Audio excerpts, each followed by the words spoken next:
once more, one deep breath and then Om.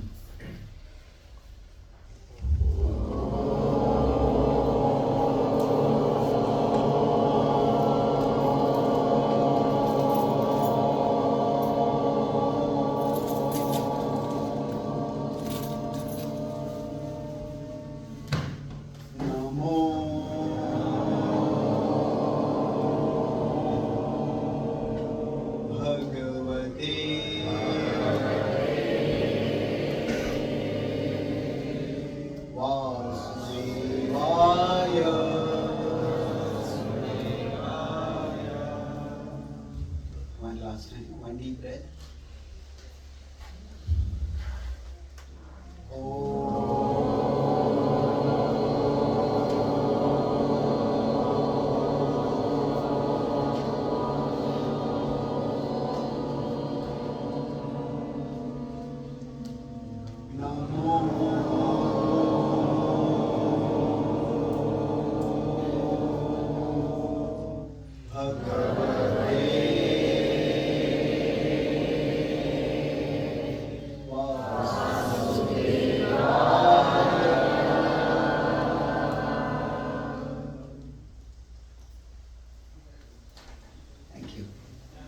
So I'll be using this screen as a whiteboard to write and draw certain things. And I'm going to speak on the topic of karma and destiny.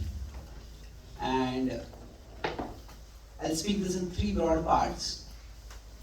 And the whole class will be summarized in three sentences about what is karma, what is destiny, and finally, what is dharma and bhakti.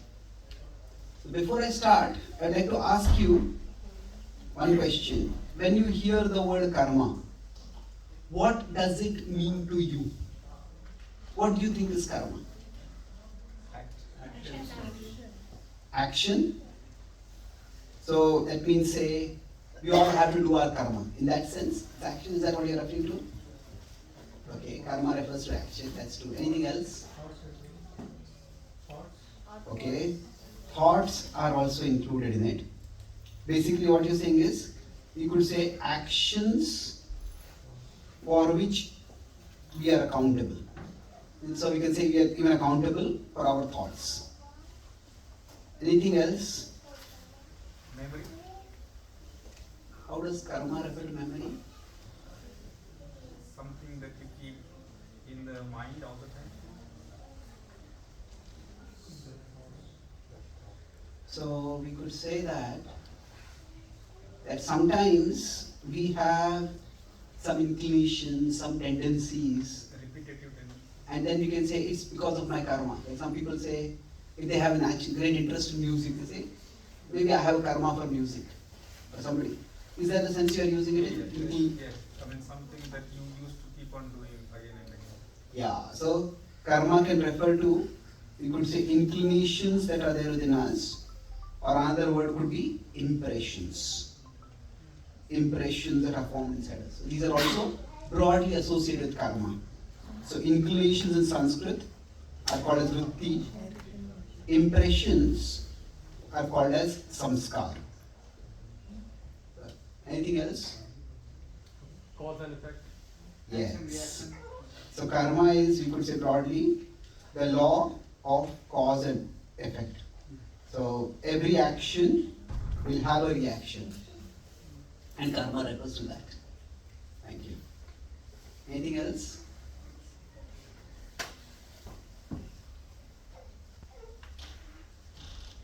Yes, thank you. These are a good set of explanations. So let's start with, broadly, why might we even be interested in something like karma?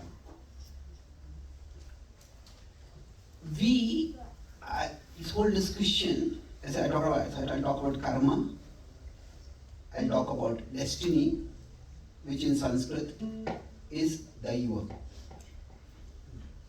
And then we have dharma and bhakti. So all these,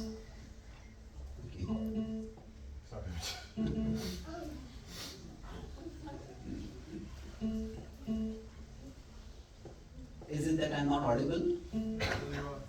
Sufficient. Maybe I can just bring this closer to myself. Is this better now? Okay. Thank you. So all these, underlying all of these is there's one common denominator. That is free will. So we all have this mysterious something called free will. Now, some people argue that, and so I'll ask this question, do we really have free will? Well, we could say that. Do you really have the question to ask this question? Do you really have the free will to ask this question? Do I even have the free will to answer this question? So, free will is something we all implicitly assume, isn't it? Say, if somebody yells at us, there's a friend, a relative, a family member, they say, you shouldn't have spoken like that. And they say, oh, I was disturbed because of this, that's why I did that. Okay, I'm sorry, I shouldn't have spoken like that. So every time we use the word shouldn't, that is an implicit acceptance that there is free will. That there is a particular way we should be behaving, and we didn't behave in that way. So now, if we didn't have free will, there would be no point in saying that do like this and don't do like this. And this is, if we were just biological machines, or nowadays the age of AI, we just complicated AI devices, then we would have no such thing as free will. So we do have free will, and any system of morality or any system of justice, it is based on this foundation that there is free will. And not only that, even when there are religious scriptures or wisdom texts, they imply that we have free will. Because such books do tell us do certain things and don't do certain things. What is the point of telling somebody to do certain things and to not do certain things if they don't have at all the free will to choose? So free will is something which we all fundamentally have. And I talk about karma, destiny, and dharma, culminating in bhakti, in terms of free will. So karma, okay. At any time my audio becomes too small, please tell me, and don't tell me too small an audio. Okay. Are you able to hear me comfortably now? Behind? Yes, Prabhu. Thank you. So karma is about how we use our free will. Destiny is about how much free will we have to use. Have to use means how much free will do we have? Or have a sense of compulsion or also the option. Dharma and bhakti are about how to use our free will well.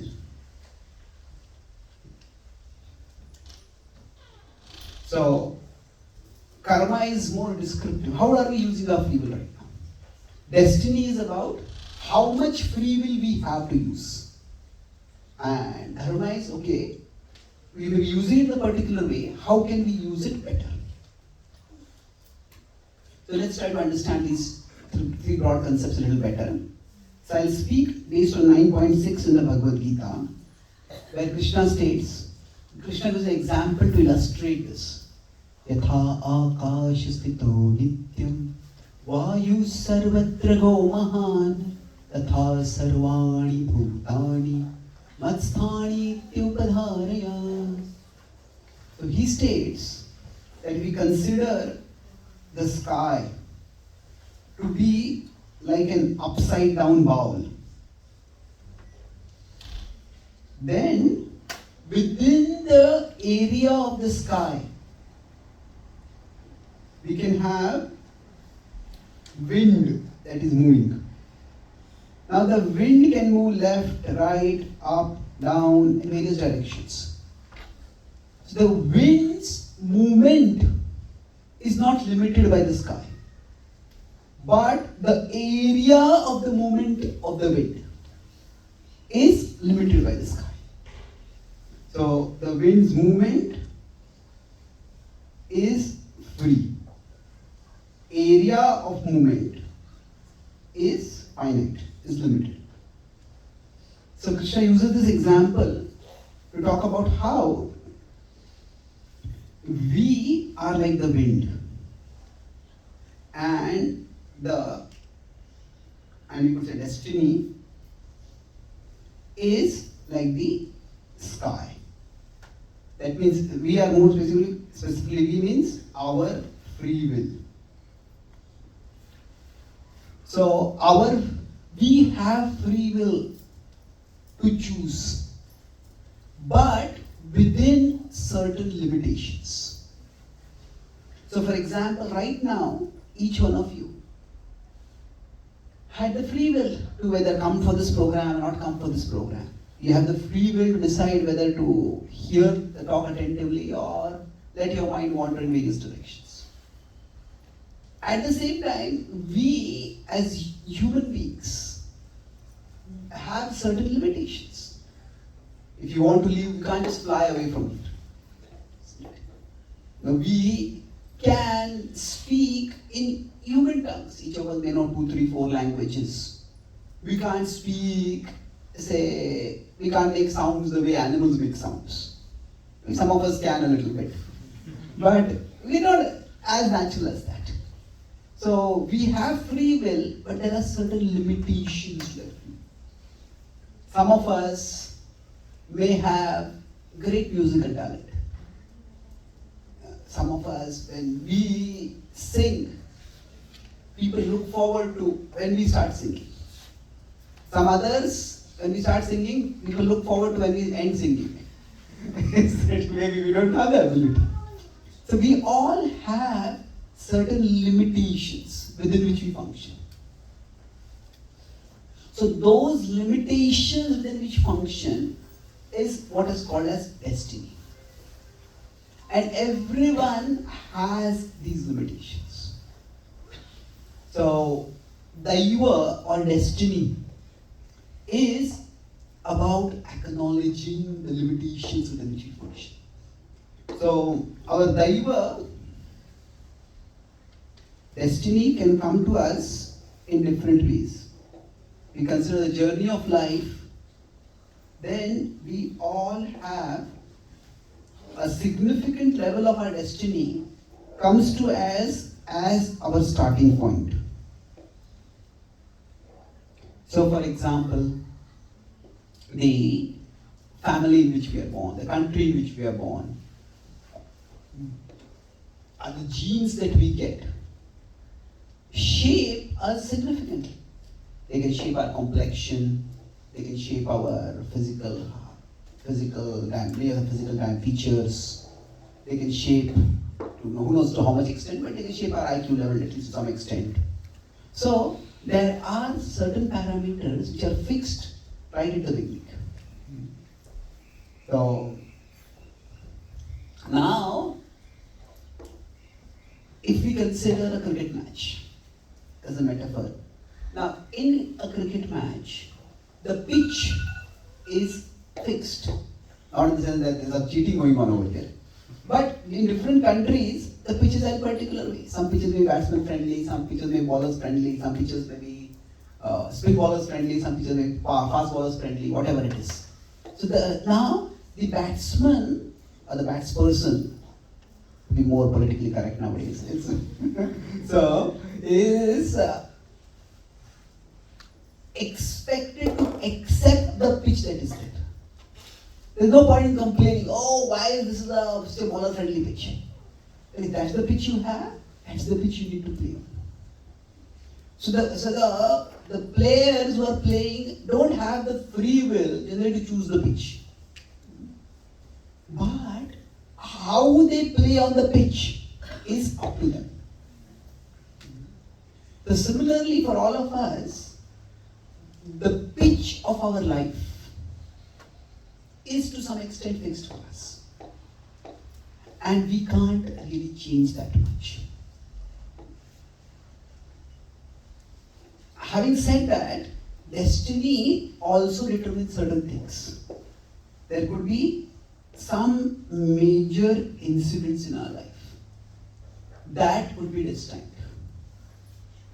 That means that maybe during the course of our life, we might meet with some accident, we might get some disease, or we might not win a lottery, but we might invest somewhere and we get returns that are just like winning a lottery. We might get some good luck. So both good and bad will come upon us during the course of our life. And that is also fixed by destiny. To take another example to illustrate this, let's continue the cricket example first. Say, okay, batsman has to play on a particular pitch. And when the player is batting on that pitch, at that time, maybe in the opposite side there are some bowlers who are really terrific bowlers. They're terrific bowlers and they're terrible for the batsman. So, they have to just endure those bowlers. Don't try to play the aggressive strokes, just wait it out. And then there might be some bowlers who are inexperienced or not that good. And then those bowlers, you capitalize on them. Maximize the score. So, once the team is fixed, we know this is the team, then there are certain things which are going to be good, certain things which are not going to be not so good. So similarly, during the course of our life, there are certain phases where good things will happen to us. And there are certain phases where maybe not so good things will happen to us. If we have this understanding, then so much of life will start making more sense to us. So, the destiny determines how much we can use our free will. So, that means that there are certain phases in our life, no matter how hard we may work, we might not get much results. So, if we consider the basic principle of karma is action leads to result. So karma leads to phala. And we all accept this principle. If a child has a room and we tell the child, when you wake up, you have to make your bed. And we don't tell our children, this world, everything operates by chance. Whether you make your bed or not, don't make your bed, it's going to make no difference. Or whether you brush your teeth or don't brush your teeth, it's going to make no difference. No, our actions do make a difference. We implicitly accept this principle. That life would stop making sense if actions did not make a difference. And unfortunately, that is what happens sometimes. While at one level, actions do lead to results. But if we could mathematically express actions are not really expressed mathematically, but just as a metaphor. So suppose we put 10 units of effort. We would expect 10 units of result. I studied this much, I expect to get this much marks. Now sometimes it may happen differently. Sometimes we may put 10 units of effort and we might get only 1 unit of result. And sometimes we might put 1 unit of effort and we might get 10 units of result. In general, we remember these times more.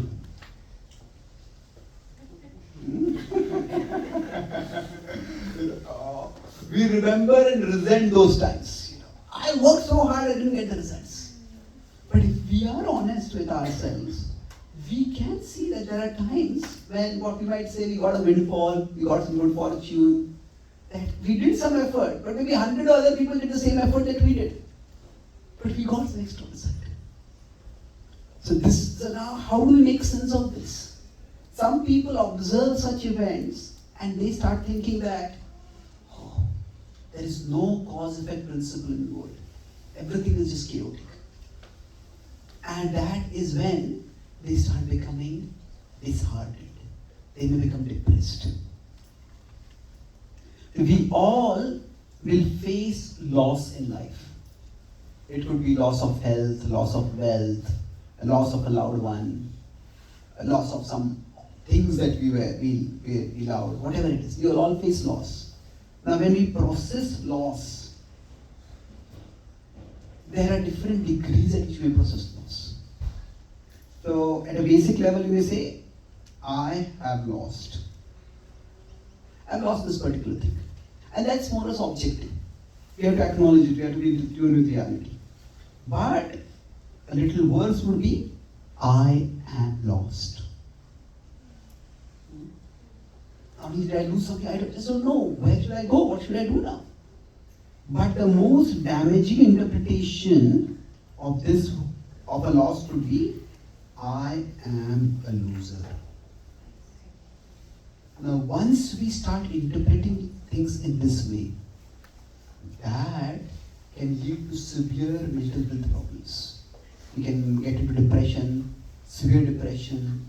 Sometimes people can even become suicidal. If I'm a loser, what is the point of trying? Well, we are not losers.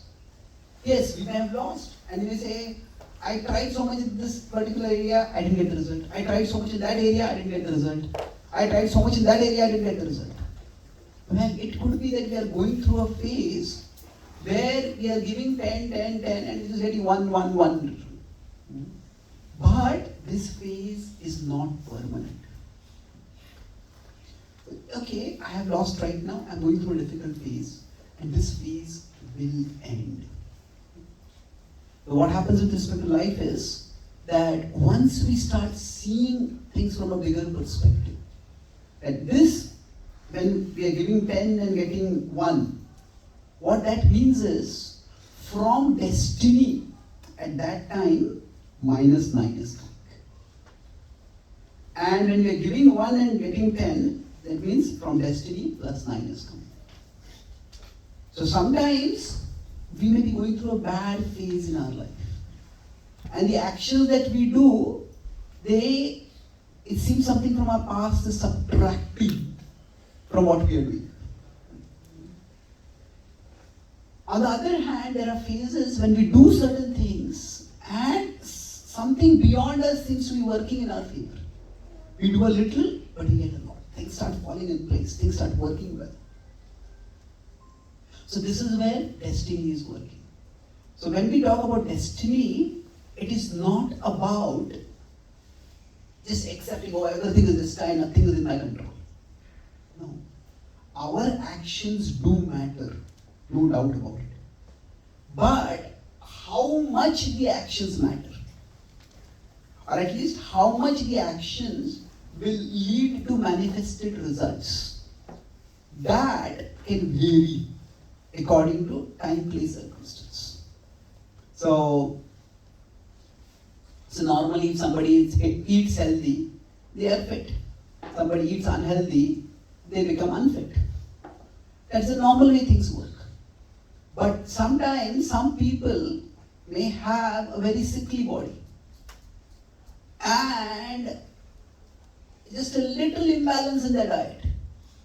And suddenly their body bloats up and maybe the genetics are genetically inclined towards obesity or whatever. So a little imbalance leads to a huge problem. On the other hand, there are some people who treat their tongue like a conveyor belt.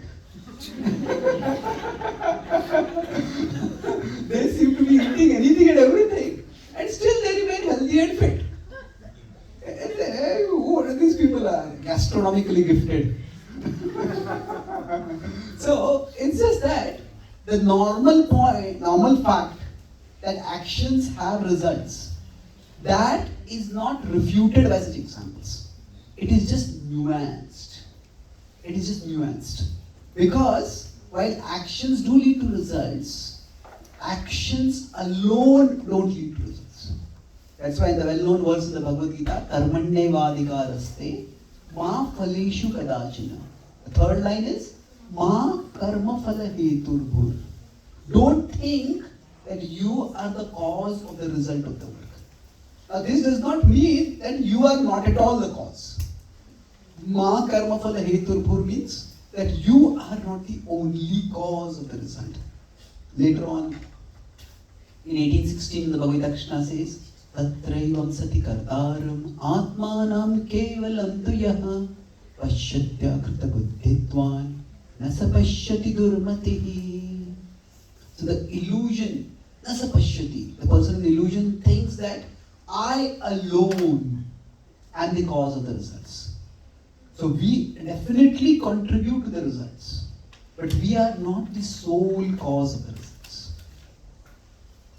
So to the extent we understand this point, that I said this karma is about how we use our freedom. So we are constantly acting and our actions do matter. Our actions will have results. But how much the results of our actions will manifest, that depends on our destiny. Now, destiny is not something mysterious or something malevolent or something arbitrary. Destiny is also just the stockpile of our past karma that we carry into this life. So in that sense, destiny, it is also resulting from karma. It is the stockpile of unprocessed past karma. When any karma is processed, then more or less it ends. We did a particular action, we got a particular result, and then that particular karma event is over. But sometimes, not every action will lead to immediate results. Karma can be like a seed, and not all seeds fructify immediately. A gardener might be watering many trees. Some might grow within 6 months, some might take 6 years. Like that, the actions we do give results after different durations. So when we come into this life, all of us have a karma baggage with us. Now, some of us have carry on, some of us have check-in. Now, what that means is that those of us who have carry on baggage, the karma baggage is quite light. That we are not burdened by too many things from our past. When there is check-in baggage, we have to wait till all the baggage comes out. So sometimes when we have a heavy karmic baggage, then the actions that we do may not bear fruits immediately. So we need to be patient. And in general, the idea of karma and destiny, understanding this, it's to just get a better understanding of how to function in the world. So broadly in the world, there are two worldviews. There is broadly what is the Western worldview, and there is the Eastern worldview. Now the Western worldview is more karma-centered. That means that if I do actions, I will get the results. That idea, you are the maker of your destiny. If you work hard, you will succeed. And this worldview at a positive level has led to a lot of material development. Work hard and you will make things better. Now there is definitely truth to this. But the problem is that there will always be times when we work hard and don't get the results. And within a karma-centered worldview, there is no place for such people. If you didn't succeed, that means there's something wrong with you. You should have worked and you should have succeeded. If you're not succeeded, there's something wrong with you. And not being able to accept that sometimes actions don't lead to results. And that doesn't necessarily mean something is intrinsically wrong with us. How do we process it? Not being able to process it leads to a lot of mental health issues. The mental health issues in specific can have many reasons. But underlying all mental health issues is an inability to accept reality. That is the common denominator.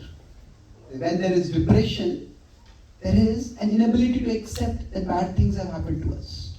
When there is anxiety, there is an inability to accept that we live in an uncertain world and things can go wrong. But that doesn't mean we have to live in constant fear that things will go wrong. So, I'm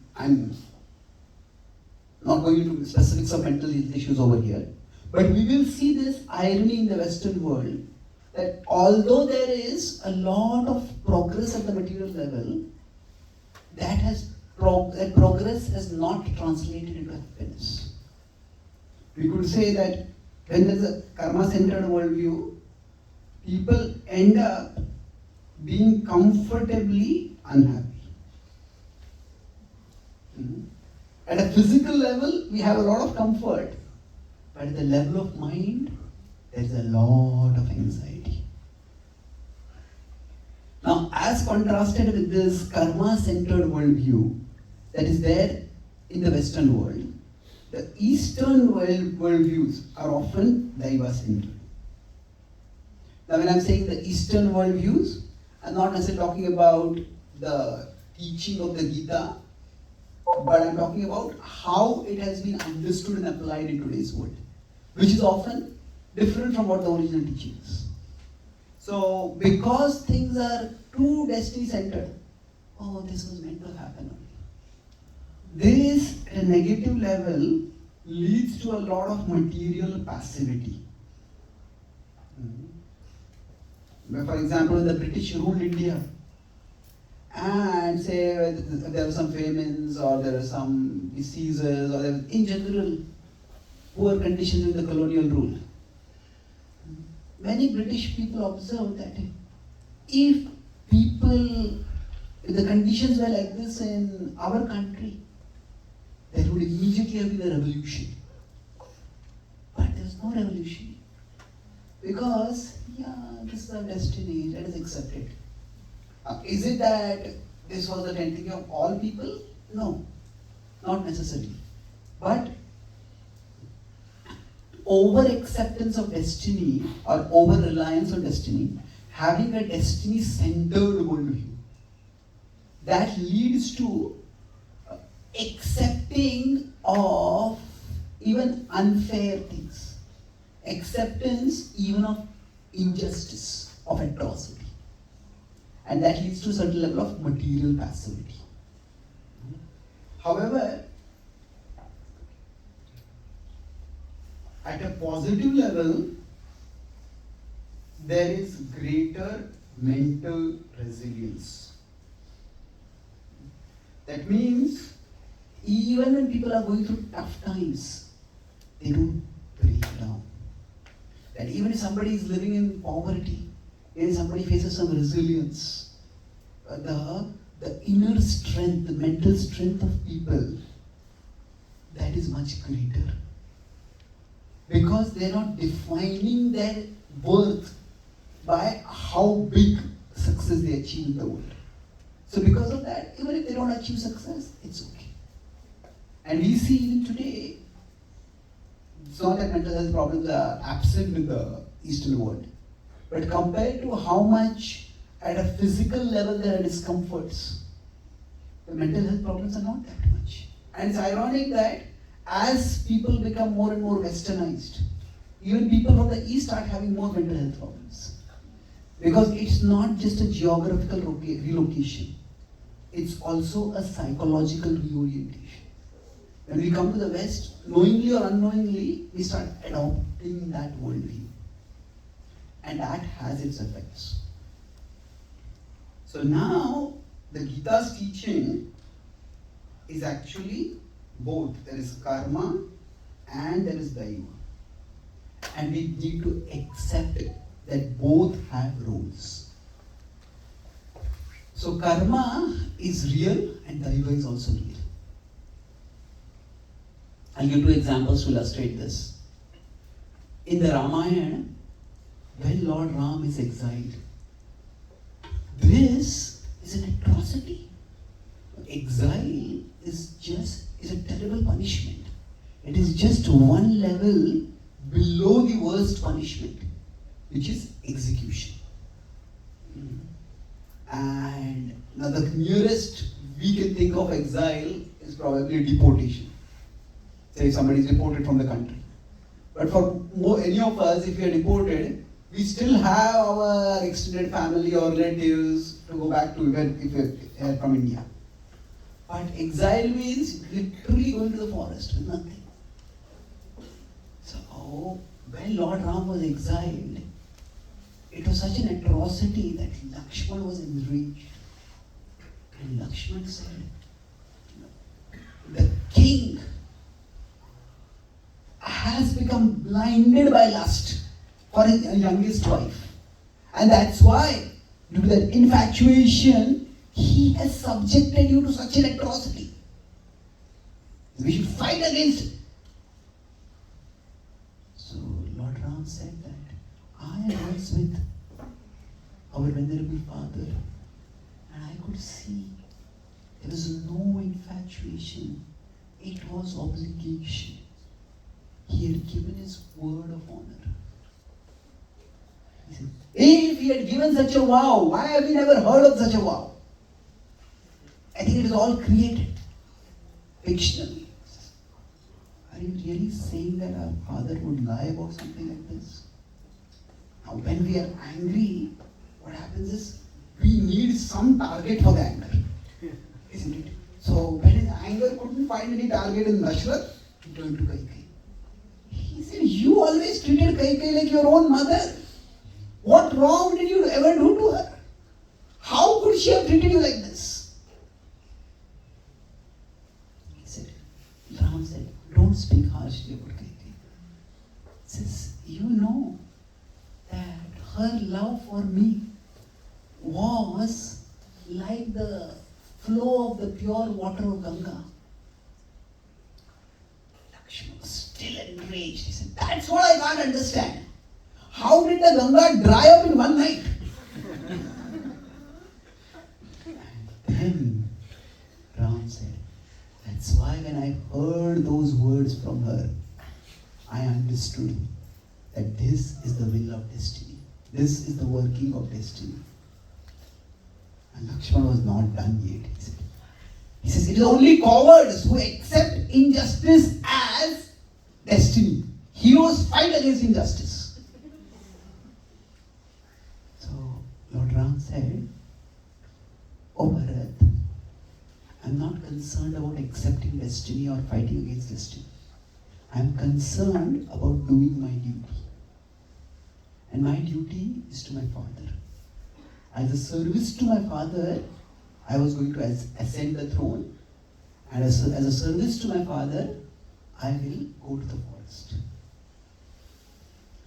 That same Lord Ram, later on, when Sita was abducted, that time Lord Ram didn't tell Lakshman, no, I think it was destiny that Sita was abducted.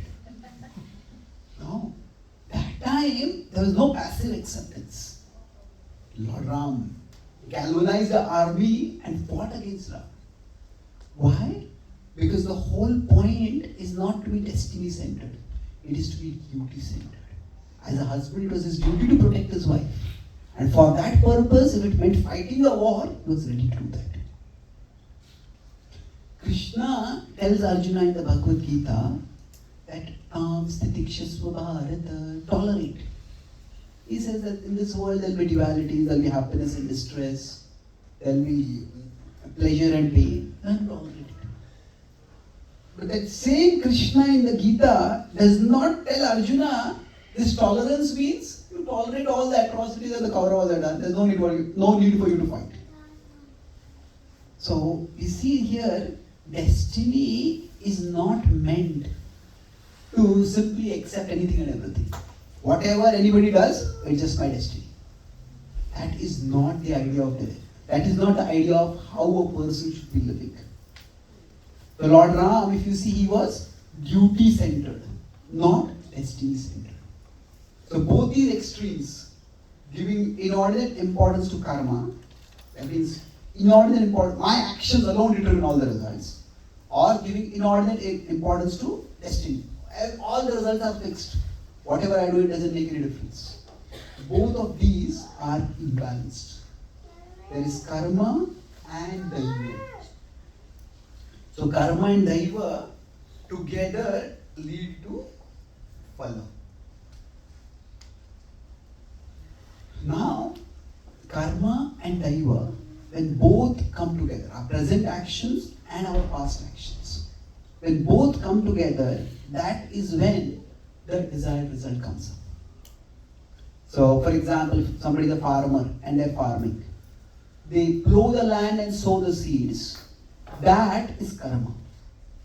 And when the rains come at the right time, in the right quantity, that is daiva. Karma and daiva both together lead to phala. Now, according to daiva, lots of rains may come. But if the farmer has not done the karma, if the farmer has not sown the seeds or plown the land, then all that will grow will be weeds. So karma is also important. Suppose a couple gets married and they want to have a child. They unite, that is the karma. But then conception doesn't happen simply by union. There is something higher going on over there. So there is the human side and something which is beyond the human side. Both come together and then there is the result that comes. So when we can acknowledge both these factors, then we can have a more robust approach to life. We can both be doing our part and also accepting the part that is beyond our control. And that brings me to the last part of the talk. So I'll talk about karma, daiva, and what is the last part? Dharma. So the dharma is not just meant to be religious codes. Certain religions have these rules, do this and don't do this, eat this food and don't do that kind of thing. Yes, those are all part of it. But dharma ultimately is about how to act most meaningfully. Because if you consider among the four purusharthas, what is dharma meant to lead to? Artha. Anyone know the four purusharthas? Dharma, artha, kama, and moksha. So we could say dharma is that which leads to artha. Now in a very narrow sense, you could say dharma is religion and artha is money. But that's a very narrow sense. Dharma is actually responsible action. And artha also has a sense of meaning. Iska artha kya hai? So we all have certain things that are meaningful for us. And when we act responsibly, we bring meaning into our life. Not all meaning comes only from money. When artha is reduced only to money, it leads to a very constricted view of life.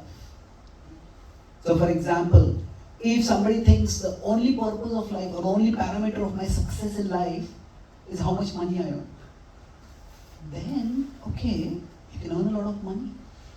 But all that money will only provide a person a lot of space in which to feel lonely and unhappy. Because money itself doesn't bring meaning. Money may give us the facility to do something of meaning. Making money is of course necessary in life to survive.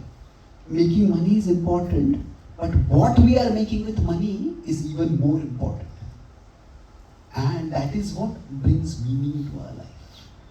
So, one of the problems with the karma-centered worldview, it's very external, it's very materialistic. So it just reduces people's self-worth, say, to their net worth. And that is tragic. Yes, our net worth is important, but we as persons We are much, the self-worth is actually much bigger than the net worth of a person. So, dharma in that sense is responsible action that brings meaning in a person's life. And there are many things. So, for example, in the Western world, when career is all that is glorified, then often having a family, having children is devalued. And then what is the result of that? Much of the Western world is facing a depopulation bomb. The population is going down. In Japan, it's quite alarming.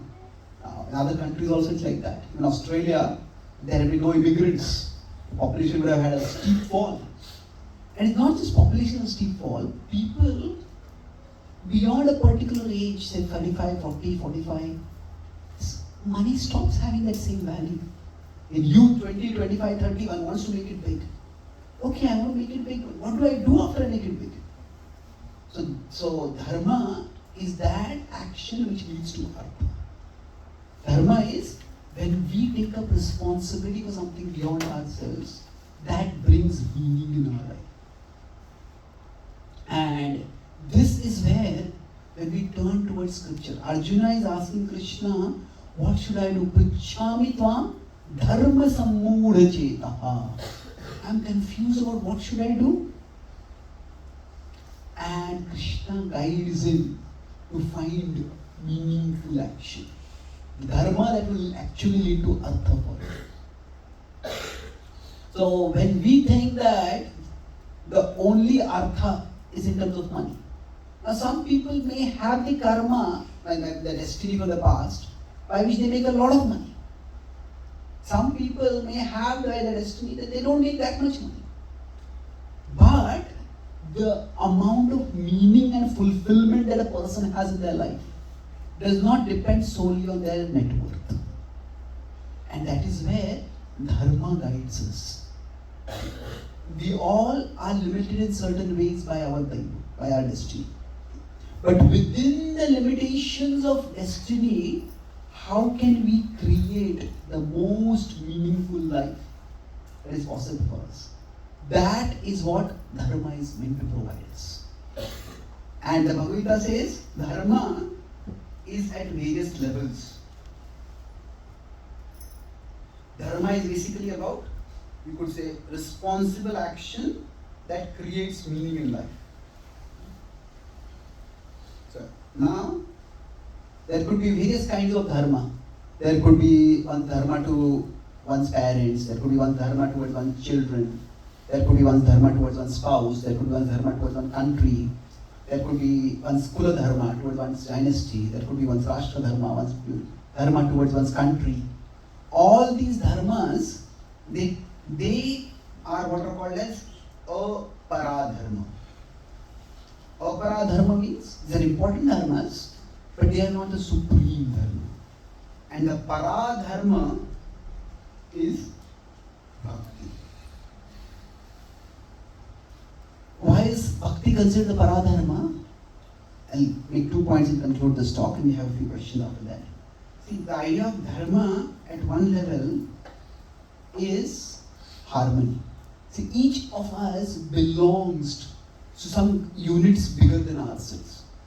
Say, for example, if we belong to a family, then we get something from the family and we are expected to give something to the family. We belong, say, to a community. Then we get something from the community, we give something to the community.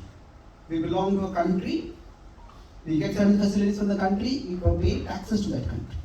So we all belong to various units which are bigger than ourselves. So at one level, dharma simply means it's basically harmony in the whole that we are a part of. If we are driving a car on the road, then we are a part of the road transport system. And if we are a part of the road transport system, the dharma is to follow the traffic rules. If we don't, then we are creating disharmony. And disharmony can even lead to danger, it can lead to disaster. So dharma is not just some esoteric religious codes. It is basically the fundamental principle of existence. And like this, there can be many different poles that we are a part of. But the ultimate whole that we are a part of is God, is the Param Satya, is Bhagavan, is in the Gita's worldview Krishna.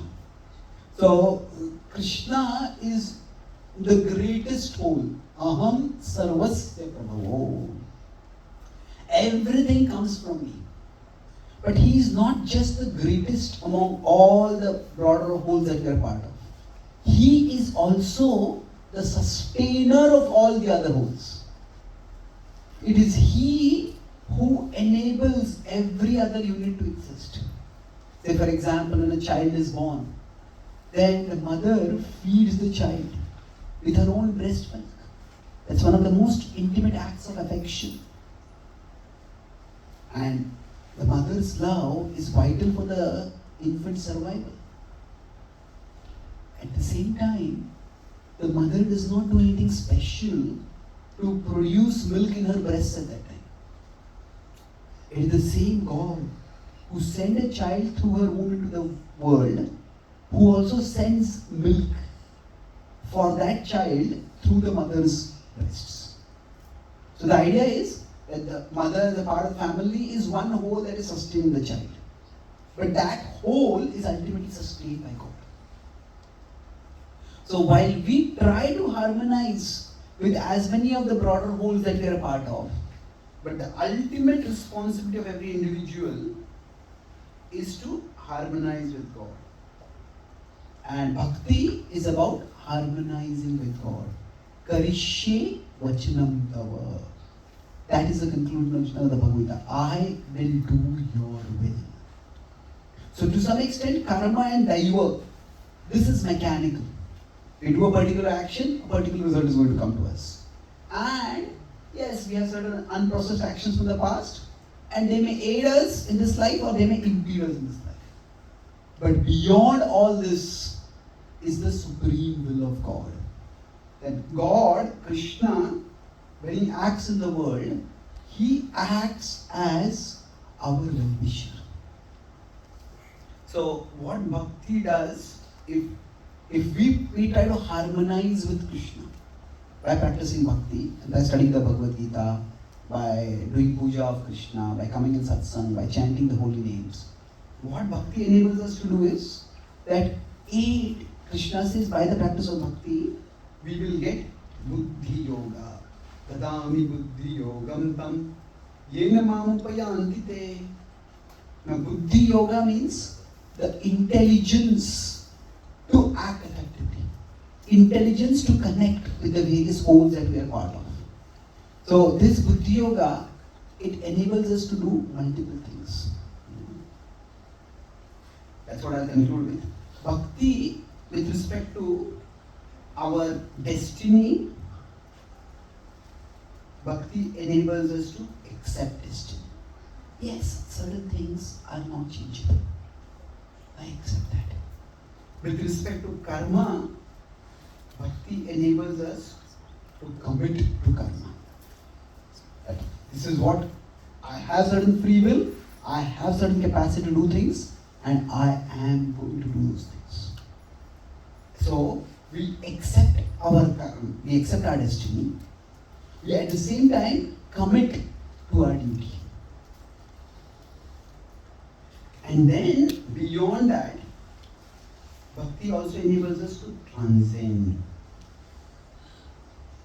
Transcend means to go beyond. Transcend the world by connecting with Krishna. And this is what can help us accept even if we are in difficult situations. This is what can help us commit even if it means that we have to commit for a longer time. Because in general in the world, we think that, okay, when I get a particular desirable object, that's when I'll get some happiness. And it's true to some extent. But what bhakti does is, bhakti connects us with Krishna. And that connection itself provides us, over a period of time, an innate peace, an intrinsic joy. So, in our journey in the world, Like if we are moving forward on a particular path. So we might come to some places where there's greater happiness, some phases where there's lesser happiness. But what bhakti enables us to do is above this is Krishna. And wherever we are, we develop Our connection with Krishna. So through kirtan, through puja, through satsang, we start experiencing peace and joy wherever we are. And that's how our situations start affecting us less. But that doesn't mean we just become apathetic and irresponsible. Actually, the less we are affected by our situations, the more we can affect our situations. Because if we are just shaken up by every storm, we can't really act effectively. But if we can stay steady, then we can work more effectively. The less we are affected by our situations. Affected means the sense of being rattled, the sense of being overwhelmed. Then the more we can affect our situations. We can become agents of change. we can become individuals who make a positive difference. So these three things, ACT, is act. The Gita is essentially wisdom to act. Wisdom to act means to know what to accept in our life, to know what to commit to in our life, and to know how to transcend, how to have some sacred space in our life where whatever else is going on, we can go deep within, we can connect with Krishna and just unplug, not just from the world, but unplug even from our mind inside and just be at peace with ourselves. It is this principle of accept, commit and transcend that can empower us in extraordinary ways to face whatever life sends our way. That is what happened to Arjuna. At the start of the Gita, Arjuna had put his bow aside.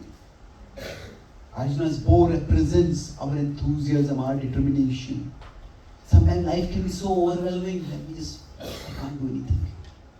I just quit. That was Arjuna's mood. But by the end of the Gita, the same Arjuna the bow was upraised. Why? Because the Gita's message was the wisdom to act. He became ready to face whatever life was sending his way. And that empowerment which Arjuna got is also available for each one of us. If you understand the wisdom of karma, daiva and dharma culminating in bhakti. So I'll summarize what I spoke today.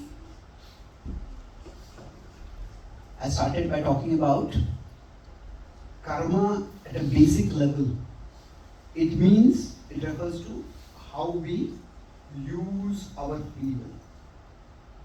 We discussed how we all have free will, both from a moral, legal perspective as well as from a spiritual perspective, that we hold people accountable for their actions. And there's no meaning if we don't have free will. And then, now, karma is a foundational principle that our actions matter. We all accept that. But the problem is that sometimes our actions don't seem to matter. That we do 10 units of work and we get only 1 unit of result. How do we make sense of that? That is where we discuss the concept of daiva. Daiva is about how much we can use our free will. That we are constrained in certain ways, where we are born, what kind of situations we are going to meet in our life. So if a cricketer is playing, what kind of pitch they are going to play on, what kind of bowlers they are going to face. There are certain constraints in which they have to function. So we all have daiva. And daiva is basically the unprocessed past karma. The past karma, each karma is like a seed and the karma that has not led to results till now is what can come in this life. And once we understand about this presence of destiny, then we won't go down the downward spiral. When we have loss, we won't start thinking that I am a loser. We'll accept, okay, this loss has come in my life. We discussed about the different worldviews. There is a karma-centered worldview, which is largely the Western worldview. And this has led to a lot of material progress, but it has also been coupled with mental distress. Because if my actions don't make a difference, then you start thinking there's something intrinsically wrong with me. No, there's something circumstantially wrong. We're just going through a bad phase. And if there is too much of a destiny-centered worldview, then that is what is present in the East to some extent. And that leads to passivity at the material level, even if that provides some mental resilience. And the actual teaching of the scriptures of the Gita is that karma and daiva both matter. We discuss how Lord Ram was focused not simply on accepting destiny, but on accepting responsibility to do the right thing. So at one time that meant acceptance and going to the forest. At another time it meant fighting a war when Sita was abducted. So in this analysis, dharma is that which leads to artha. Artha is not just wealth or money, but it is meaning. That action which brings meaning into our life, that is dharma. And in that context, dharma can sometimes mean doing our karma, and it can sometimes mean accepting our daiva. In different contexts, it can mean different things. And the last part we discussed was about how bhakti is about the ultimate harmony. We all are parts of many bigger wholes in ourselves. And the ultimate whole is Bhagavan. So when we start serving Krishna, then that gives us that bhakti. We are getting from Krishna and giving to Krishna. That bhakti gives us buddhi yoga. So buddhi yoga is what? The intelligence to connect appropriately. And that means I use these three words. What was act? Do you remember? Accept destiny. So there are, when certain things are not able to change, we accept that gracefully. At the same time, there is also something else that we do. What is C? We commit to our karma. That means the things which we can change, we do work diligently to change them. And then, what is the last part? Transcend. We transcend by practicing bhakti. Transcend the world. Transcend our situations. So that we can have some relief, some release even in those situations. And when we do these three things, act, then that is how we can best use our free will. And that's how from wherever we are, we can create the brightest future for ourselves. That is the confidence that the Gita gave Arjuna, which enabled him to raise his bow. And the Gita's wisdom can also give us similar confidence. Thank you very much. Hare Krishna. Are there any questions or comments? Yes, please. If the example that you gave about the farmer, yeah, that's perfect in understanding this concept. Now, I just want to understand one part where farmer had to take a decision that should I be, if there is a change in circumstances, whether because of weather or a consumption pattern, if there is any like talk about maybe you change your seed to grow something else instead of this, for that farmer had to take a decision. If I spend some time or spend some money, and if I do it a bit differently, then I may get a better result than what I usually get. That's where he had to take a risk. Whether should I do this, I have to invest more time, energy, and all those things. So that decision-making process where your intelligence contribute as well as the knowledge as well as association contribute.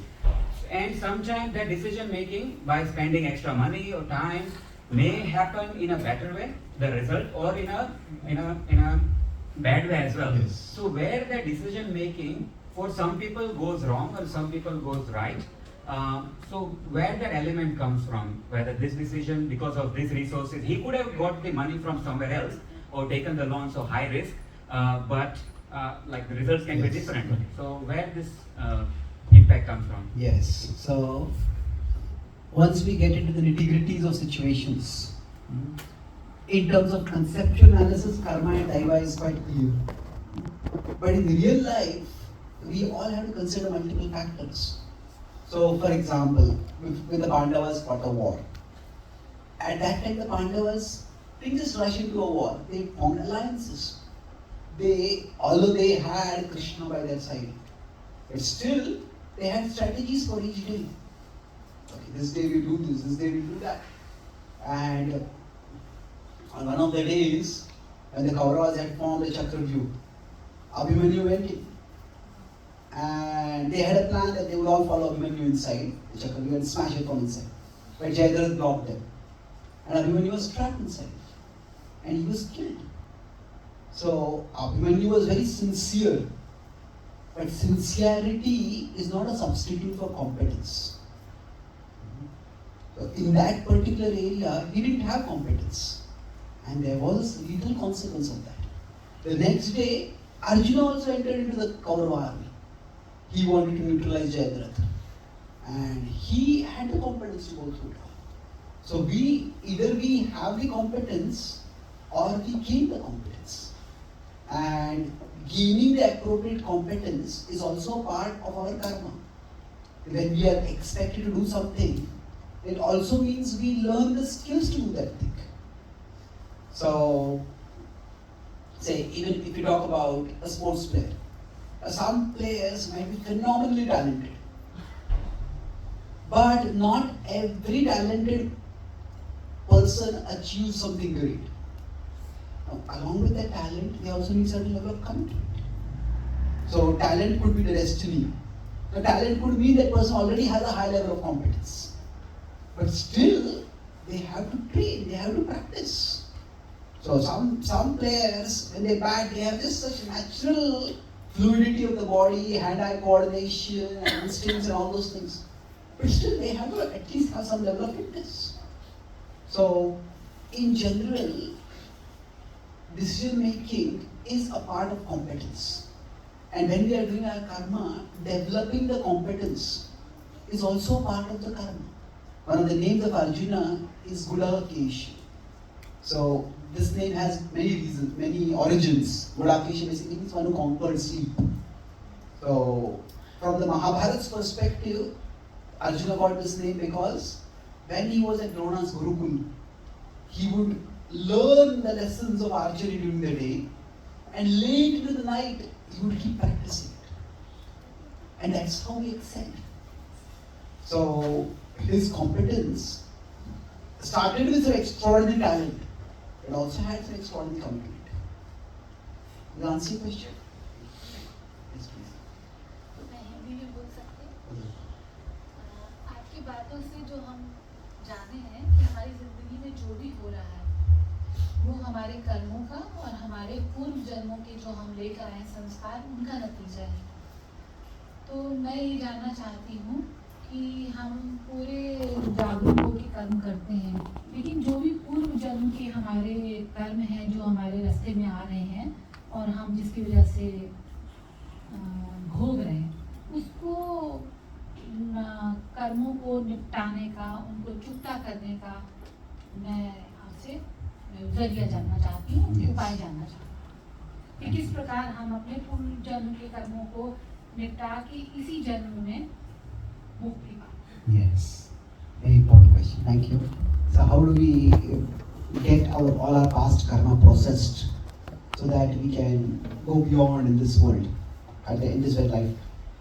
Now, this can be seen in different perspectives. The first is that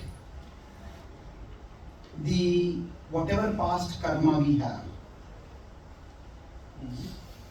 that alone is not the cause of our present situations. Our present karma also contributes. If I'm working in a company and my boss is constantly unhappy with me and is maybe yelling at me, now I could say it is because of my past karma I got a terrible boss. And it could be because of my present karma also. Maybe I'm not doing my job well, isn't it? So, when something is going wrong, the general principle is that start from visible explanations before you go to invisible explanations. Start from drushta, start from the immediate causes before we go to the remote causes. So, if there are certain things we can fix right now, we try to fix it. We will not be able to fix them immediately. So, that is where we try to develop sadachar. We try to behave in proper ways. We try to become free from kama, krodha, lobha, from lust, anger, greed, envy, pride, and delusion, by which we can at least ensure that from our present karma, nothing negative is coming. Now, we can say absolutely nothing negative is not possible, but at least we minimize the negative coming from our present karma. Now, from the past karma, whatever positive is there, whatever negative is there. In one sense, that can't be changed. But it can be better endured. So, as we grow spiritually, so if we talk about bhakti practice, when we start practicing bhakti, it does this first thing. At least our present karma improves. We start doing more sadachar. We start understanding, okay, these are activities which will produce negative karma, so at least I won't do those activities. So that's the first result of bhakti. And the second result of bhakti is also that we learn to tolerate better. So tolerate better past karma that is there. So when something goes wrong, we just don't get overwhelmed. We can take shelter of Krishna, and by that shelter, we have inner armor. We develop greater inner resilience. See, life may not become easier by our practice of bhakti, but we will become tougher. We will find that there is greater strength within us. That's how we tolerate it. Now, in one sense, is it that our past karma cannot be changed. It's only in one sense. See, we cannot go back and change our past karma. But in another sense, the point of karma is not just to keep a mathematical score. The purpose of karma, there are two distinct words in English. One is retribution. Retribution मतलब हिंदी में बदला है. तुमने ऐसे किया, मैं तुम्हें ऐसे करूँगा. So the purpose of karma is not primary retribution. It is reformation. It is that the tendency to do harmful actions, do destructive actions, that is what is meant to be corrected. So even in an ordinary justice system, so suppose somebody is sentenced to jail for 20 years because of some crime that they did. But if they behave well in the jail, then their sentence will be reduced to 10 years or even 5 years. So similarly, when we learn to practice bhakti, essentially what we are showing Krishna is that we are reforming ourselves. That we are living in a harmonious way. And once we are living in a harmonious way, then there is no need for necessarily from mathematically precise perspective all the past karma to come to us. So karmani nirdahati kintu cha bhakti bhajam. Aham tvam sarva papebhyo moksheshami. There are two different perspectives given. One is that bhakti itself is like a fire. And because it's like a fire, if there are some seeds, they are going to fructify. But if the seeds are burned, then they won't fructify. Like that, the karma seeds get burned by the fire of bhakti. The other perspective is that in 1860s Krishna said in the Bhagavad Gita, Aham tvam sarva papebhyo moksheshyam. It is I personally intervene and I take away the sinful reactions. So what bhakti does is, third thing is, it minimizes the past karma results, at least negative results of past karma. So in this way, through bhakti, we can process all the negative karma that is holding us back. We ensure that we don't do any more negative karma right now. Whatever negative karma is going to come to us, we learn to better tolerate it. And because we are living in harmony with the Lord, with Bhagavan, the karma can get minimized. And thus, by bhakti, ihaiva tair vijitaha sargo yesham stham me sthitam mana. Ihaiva tair. In this very life itself, one can jitaha sargo. One can conquer our material existence and attain the Lord. Okay? Thank you. Yes, please. So it said like you do the duty and offer the results. You don't worry about the results. Offer the results to Krishna. So how does it affect this equation basically? Okay, so now it said that we do our work and offer the results to Krishna. How does that reflect with all this? See, there are two important things. First is that there is dheya and there is phala. There are, you could say, goals and there are results. And the two are not the same thing. So in 247, Karmanyavadhikaraste, there Krishna says, don't be attached to the results. But just before that, in 241, the same chapter, Krishna says, be one-pointed in your goal. Vyavasayatika buddhi ekeh kurunandana. Bahushakha yanantascha buddhayo vyavasayina. Says if you are wise, you will have one goal. If you are unwise, you will be caught in hundreds of goals and you won't get anywhere. So, Krishna is not against goal setting. But every day in the war, which followed after the Bhagavad Gita was spoken, Arjuna would set goals. And say when on the 14th day famously Arjuna said that I will kill Jayadratha because he was responsible for my son's death, and I will kill Jayadratha before sunset. That's a very clear goal. And Krishna didn't say, oh, you forgot karmanyavadhikaraste mahaphaleshu kadacha. No. So many of the verses in Gita are much deeper. They're not as simple as we think. So what is the point when Krishna is saying that don't be attached to the results? What he's meaning is, don't think that your actions are the sole cause of the results. And therefore, don't let yourself be fixated by the results. Naturally, whenever we are trying to do something, having a vision of the result will inspire us, will motivate us. And that's perfectly fine. But once we start doing the action, we focus on the action. Not just constantly worrying, will I get this, will I not get this, will I get this, will I not get this. We do our part and we understand along with doing our part, there are other things also which need to fall in place and the results will come. So, that is the specific implication of the verse. Now, in Bhakti Yoga, we are not just detached from the results. Rather, we are attached to Krishna.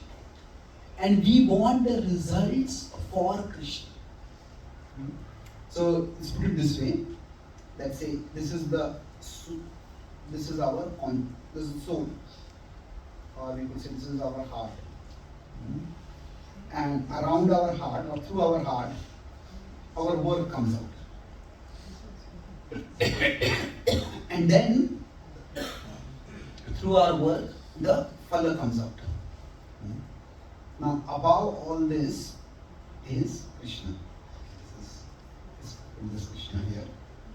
So now what we would like to do is, we want to offer the phala to Krishna. So, we would like to say, if you earn money, we would like to do charity for good causes, we would like to build a temple for Krishna, we would like to distribute Bhagavad Gita, so whatever. We want to offer the phala to Krishna. But the key point is that even if we can't offer the phala to Krishna, we can offer him the karma to Krishna. Just the action I am doing for your sake, Krishna. And even if we can't offer the karma to Krishna, we can still offer our heart to Krishna. So this is where it's called Manas Puja. If we can't do physical activities, practically, we can at least offer our heart to Krishna. So ultimately, the idea is that we want to offer our entire being to Krishna.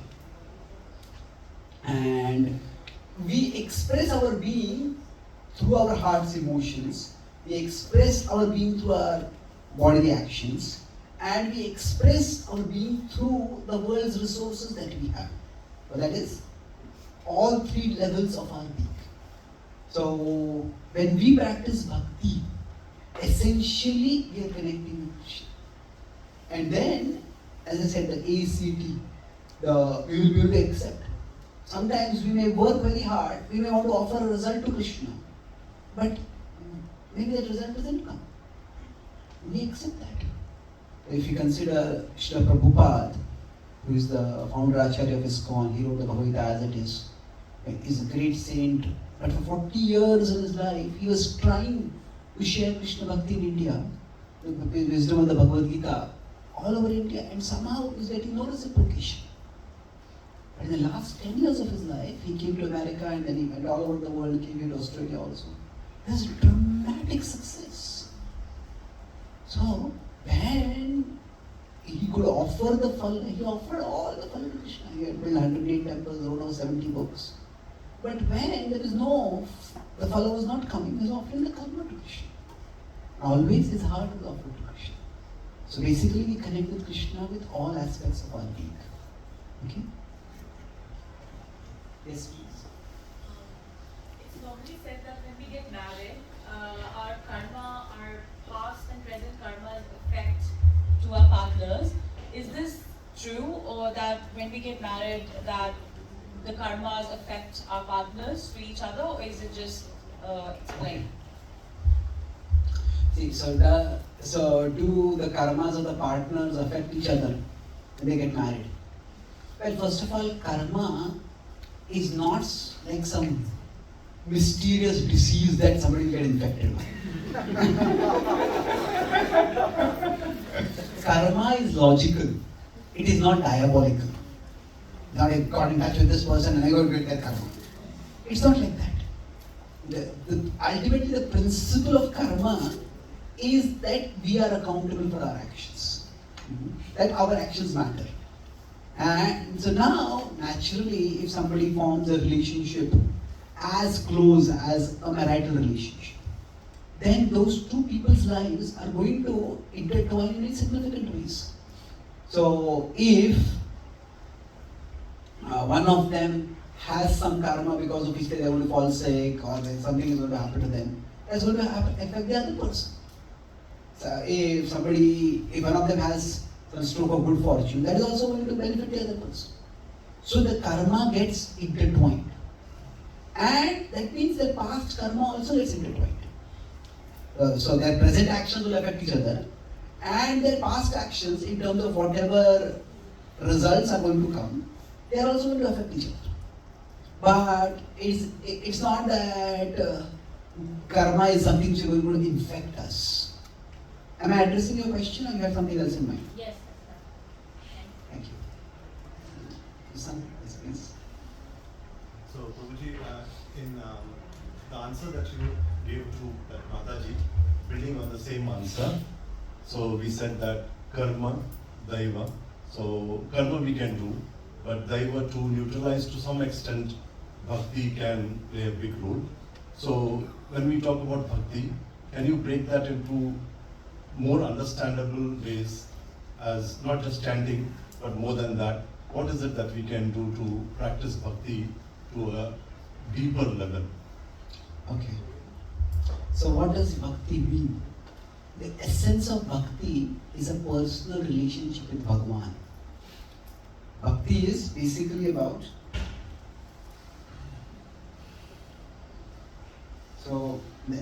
bhakti is essentially about the relationship between us and Bhagwan, Krishna. So we are the Atma who is trying to practice bhakti. We are the Bhakta. And bhakti is what links us with Krishna. So ultimately, it's a bond of love. And love means that our entire being is engaged. So when we love someone, say if we love our child, then if the child is sick, we will move heaven and earth to get whatever medicine is required to treat a child. So same way, bhakti ultimately means an immersion of our entire being in God. So that can be done in various ways. There are specific activities which both express our devotion and nourish our devotion. For example, chanting is one of them. Satsang is there. So we hear, we do Swadhyaya, study the scriptures. So generally, in bhakti, there are two aspects to it. There is one is immersive bhakti. Immersive means we turn away from the world and immerse ourselves in Krishna. And we need quality time for this. This is generally done through 4 activities, A, B, C, D we call it. Association of those who are spiritual minded, those are devotees. Then B is books, studying books like the Bhagavad Gita and the Bhagavatam. C is chanting. And D is deity, we do puja, worship of the Lord. So this is immersive bhakti.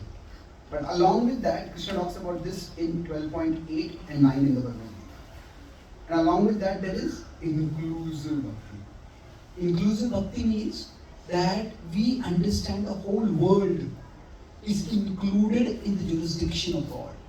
God doesn't just exist in the temple. God exists everywhere in the world. So our family, our job, our social circle, all of these are also included in the domain of bhakti. So here what we do is we turn toward the world and act with service attitude. That means whatever situation I am in, how can I play my role to make things better? Sometimes it may be a small way, sometimes in a big way. So in that sense, bhakti has both these aspects. The world transcending aspect, where we turn away from the world and focus on going beyond the world, just connecting with Krishna. But bhakti also has and world transforming aspect, where whichever role we are playing in the world, we try to play it with a transformed consciousness. We try to do it with a service attitude. That means if I'm working, if I'm taking care of my family, it is not just my family.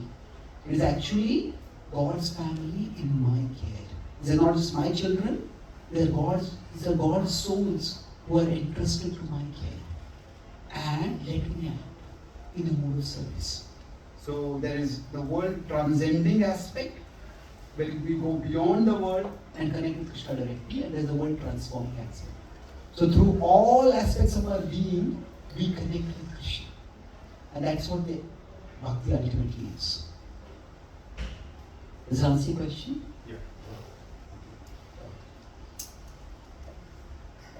Okay. Yes, please. Yeah, please. Hare Krishna.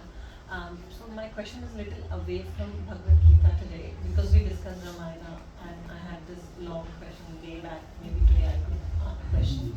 We understood the concept of where Lord Rama was sent to exile because there could be a past destiny towards it, and then he accepted it. Then he again gathered his army, fought for Mata Sita, and got him. But then future, after that, what happens? What I have learned is Mata Sita was sent to exile alone. So what aspect of karma do we is indicating here, and what do we learn out of it? Yeah, that's one of the most difficult incidents for the Ramayana to understand. And I'm sorry to ask No, this question. it's an important question. It's good that you asked it. I'll answer it from 2 different perspectives. First is that, see, from the perspective of pure logic, it just makes no sense at all. That, just based on some unsubstantiated accusation by someone, why would he just abandon his wife? And the same wife, he had fought a war to get back. Why did he fight a war then if it's a small thing you're going to abandon her? So it just makes no sense. And in general, the principle is that if some things don't make sense from the immediate perspective, there is something bigger going on over there. There is some, like I said, there's an action of 1 and there is a result of 10, or there's action of 10 and a result of 1. That means something from the past is coming in over there. So there are multiple stories described about this, but I won't go into too many of the stories because beyond the past life explanation, there's something else going on in the story. So one standard past life explanation as mentioned in the Valmiki Ramayana itself is that long ago there was a sage, Bhrigu Muni, whose wife sheltered a demon whom Vishnu was chasing, who had been persecuting the Devatas for a long time. And finally, Vishnu cornered him and he fled. And who took shelter of, I think Bhrigu Muni's wife's name is Riti. So he took shelter of her. And she, out of a misdirected maternal affection, he said, I will protect you. So now Vishnu said, no. He's a terror for the universe. He has to be stopped. He says, no, he has come to my house, I will give him shelter. He says, he's a demon, you can't do this. So anyway, over a period of time, he said that there was a particular time in which he had to be killed, otherwise he had some mystical powers. It's a long story. But at that point, Lord Vishnu, in order to kill that demon, had to temporarily take away the life of his Bhrugu's wife. But when Bhrigu came back, Lord Vishnu said, I can give back her life to her. But I had to do this because I had to kill this demon. But Bhrigu said that because you have caused me to be separated from my wife, I curse you that you will be separated from my wife. Now, the Lord is not subject to curse by anyone. He is all powerful. But he respects Brahmanas. And that's why he accepted that curse. And that's why when Sita was sent away, it is not something because of which this had happened in this life. There's something happening from a previous life. So that's one level of explanation. But a much more important explanation is something fundamentally different. You see, some people say that, how can you followers of you Hindus, you Vedanta followers, how can you respect a person who abandons his pregnant wife when she is not done anything wrong at all? And now, if that were what were the primary teaching of Lord Rama, then we would see no families would have survived.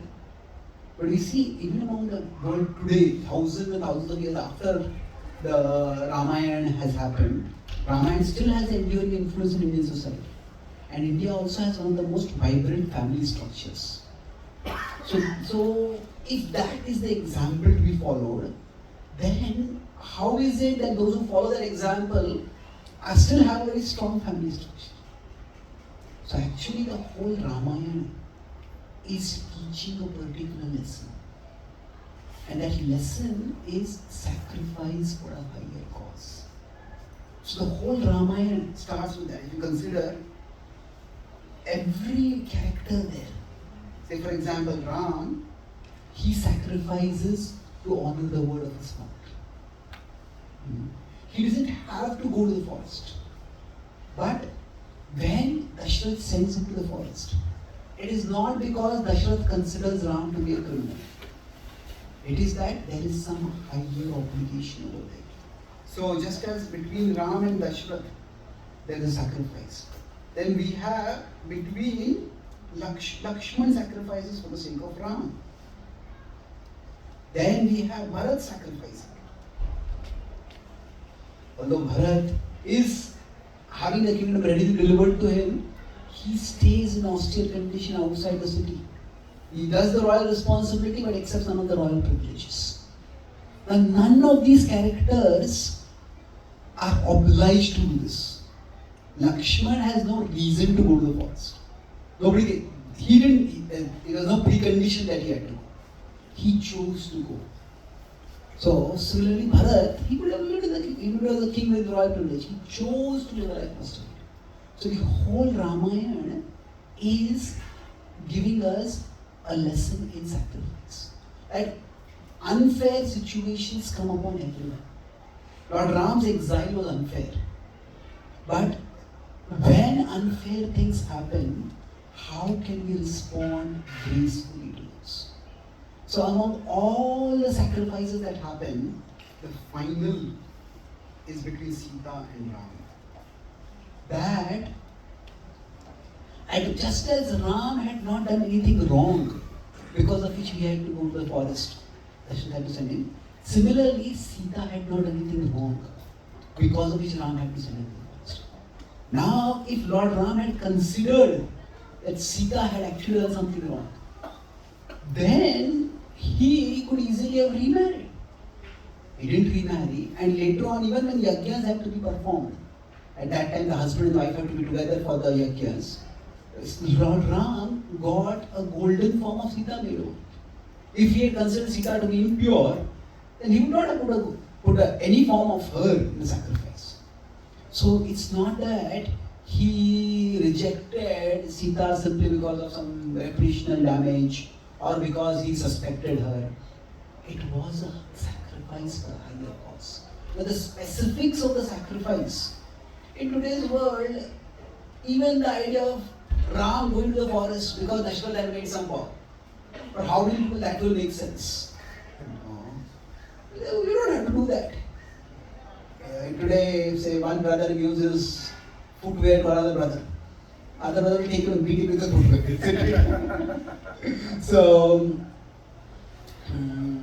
the point is that the specifics of that context are very different. So the specifics do not apply to this one. And one of the basic principles of studying history is that we cannot simply superimpose our moral standards in the past.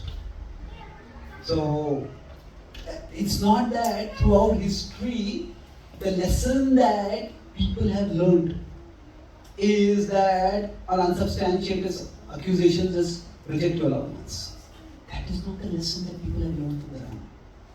The lesson that has been learned primarily is a lesson of sacrifice and selflessness. Now put others before you. Now specifically, why did the reasoning behind which Ram had to send Sita away? See, it is not that when Dashrath sent Ram away, Dashrath was right and Ram was wrong. Both of them were participating in a great sacrifice for higher cause. Similarly, when Ram sent Sita away, Sita was shattered when she was sent away. But if you read her speech in the Ramayana, she accepts, I understand why he's doing it. And the proof that she understands is that when Lava and Kush are growing, she doesn't badmouth Ram to them. She treats the people very respectfully. Now we may find it very difficult to understand the reason. Now in that particular context, the king had to, as Lord Ram, he felt that he has to demonstrate the example of detachment. And that's why when there was an accusation, he wanted to show that I am not attached to anything. And Sita also demonstrated that. So it's those who portray Sita as a victim of an unfair system of patriarchy or this or that, they completely missed the point of the past. The point is that a mood of selflessness, a mood of sacrifice. And that sacrifice attains its zenith, attains its pinnacle, its highest point in the Ram-Sita interaction. And that's why eventually, just like Bhagavad, the curse was there. Once the curse ended, Ram said, enough is enough, I want to call Sita. And he actually went to call Sita. But Sita said, now it is the time to end our past. So Sita returned back to the earth. So overall, that is not, so the lesson that we learn from it is primarily that there are times when we have to put the larger units that we belong to above ourselves. We have to learn some selflessness and sacrifice. And in any family, any community, any country, there are times when the whole has to be put above the individual. And that's what is the lesson. It is not that there is no no irresponsibility, vindictiveness, or the unfairness of it all is not the primary point of the lesson or primary point of the fasting. Does that answer your question? So thank you very much. Srimad Bhagavad Gita ki jai, Prabhupada ki jai, Gaur Bhaktivinoda ki jai. Hare Krishna.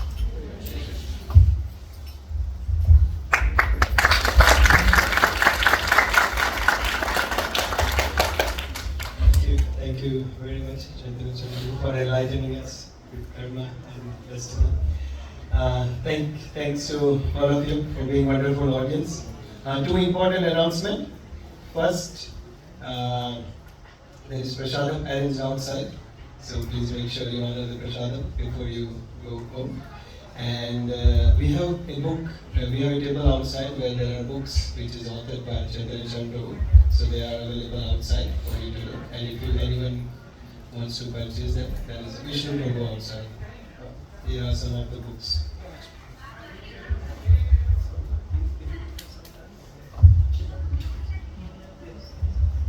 So I've written some 27 books, out of which I have 5 of them over here. So this is the Bhagavad Gita for daily mindfulness. 365 articles, each article is just 1 page. And it is a Gita from an applicational perspective. Each article is based on one verse, there is a 1-sentence summary, and there's some self-reflection questions. It's divided into various sections: how to face adversities, how to be less judgmental in our dealings with others, when is forgiveness practical, how do we can be less ritualistic and more spiritual in our devotional activities, how can we deal with temptations, how can we be more sensitive in our speech. So each of these is explained into one article. As or 20, 30, 50 articles in each of these sections. The table of contents is around 40 pages. So it's a detailed table of contents. So any article you feel interested in, you can just look at the title and read the articles. This is the Gita from an applicational perspective. This is the Gita from a psychological perspective. You are not your mind, you are better. So this is 64 reflections on the Bhagavad Gita. Each article is 2 pages with some diagrams, explain the concepts. It addresses common questions such as, what exactly is the mind? Why does the mind remember negative things more than positive? What creates the conditioning in the mind? Can all mental health problems be solved by spirituality?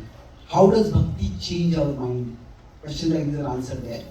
Beyond applying the Gita, if you are interested in what the Gita teaches itself, there are 2 books. This is Bhagavad Gita Insights. There are 100 articles which address the Gita from a rational perspective. So, if God controls everything, do we really have free will? If God is equal to all, then why is he on one particular side of the war? And if is the Gita a book of violence? Because it led to fighting of a war. So questions like these are answered through 2-page articles. Each article also has some diagrams to explain it. This is the Gita from a relational perspective. That is, the Gita is not just a book of philosophy, but it is about how Krishna and Arjuna have a loving relationship, and by extension, how there can be a loving relationship between the divinity and humanity. So again, 100 questions are answered based on the different verses from the Bhagavad Gita.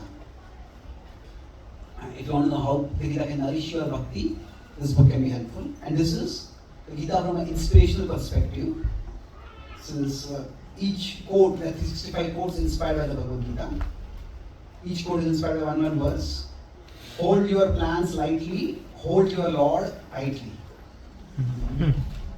Be mindful, or your mind will make you a fool. Mind your own mind before you mind other people's minds. So each of these is inspired by one verse from the Bhagavad Gita. This is a very accessible way to have some wisdom to munch on a daily basis. Just flip through one quote in the calendar. So all these are also available as a set at a discount rate, and I'll be here sometime in case any of you want to get the book signed, or if you have any further questions. Thank you very much. Hare Krishna.